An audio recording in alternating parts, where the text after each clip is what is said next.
এভাবে পার হয় নাকি? রাস্তায় মানা পড়বে তো তুমি। স্যার, এটা যে আপনার গাড়ি স্যার, আমি বুঝতে পারিনি স্যার। স্যার, এই তুমি বাড়ি যাওনি কেন? এই কাঁদছো কেন? তুমি ঈদ করবে কোথায়? আমরা গরিব বলেই নীরবে রাস্তায় পড়ে খাচ্ছি। বাড়িতে যাওয়ার মতো ভাড়ার টাকাটা পর্যন্ত নাই স্যার। 200 টাকা লাগে ফেরিয়ার কাছ থেকে একটা জামা, সেই টাকাটাও জোগাড় করতে পারলাম না। কোন মুখে তাদের সামনে গিয়ে দাঁড়াবো স্যার? বলো কি, ঈদের বাজার করার মতো পকেটে তোমার টাকা নেই? তোমার বেতন কত? স্যার 8,000 টাকা। এই যে তুমি এই রেখে দাও।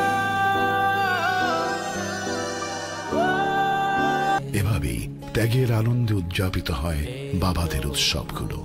এমন অসংখ্য বাবাদের ত্যাগ মিশে আছে বাংলার জীবন জুড়ে। তাই